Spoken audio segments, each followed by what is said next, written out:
মানে কালকে তো কয়েকজনের জীবন নাশ হয়ে গিয়েছে, যে এটা না করলেই হতো না।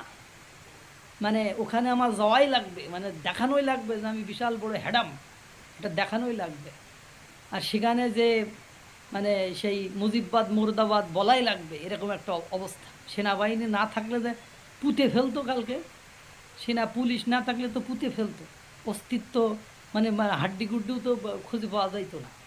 এটা একবার ভাবে তারা সেনাবাহিনীকে থ্রেট করছে, হাদি সেনাবাহিনীকে থ্রেট করছে বা ইন্টারিমকে থ্রেট করছে যে গোপালগঞ্জকে যদি সাফা সাফা না করা হয় 24 ঘন্টার মধ্যে, তাহলে আগামী পরশু শুক্রবার হাজার হাজার ছাত্র জনতা নিয়ে লং মার্চ টু গোপালগঞ্জ করা হবে। এই যে কালকে যে গোপালগঞ্জে একটা অপ্রীতিকর, অকল্যাণকর, অমঙ্গলকর একটা বিপজ্জনক পরিবেশ পরিস্থিতি, কত মায়ের বুক খালি হলো, কত স্ত্রীর স্বামীহারা হলো, কত সন্তান পিতাহারা হলো, এ হয়েছে শুধুমাত্র এই লং মার্চ টু গোপালগঞ্জ শব্দটি ব্যবহার করার কারণে।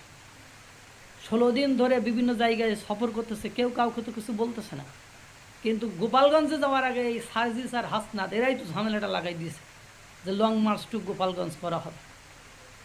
প্রশাসন সকালেই যখন দেখলো তাদের গাড়িতে আগুন দিচ্ছে বা রাস্তায় ব্যারিকেড দিচ্ছে, স্টেজ ভাঙতেছে, কেন সাময়িকভাবে এটা স্থগিত করে রাখা যাইতো না? মানে এটা দেখাতেই হবে যে আমরা অনেক কিছু, মানে অনেক কিছু ব্যাপার স্যাপার, যে প্রশাসন আমাদের কথায় ওঠে বসে, এটা দেখাইতেই হবে। এরকম একটা অবস্থায় পরিবেশ পরিস্থিতি সৃষ্টি করে এই মায়ের বুক খালি করা হলো। যাই হোক, এই বদমাইশের বক্তব্য শোনেন।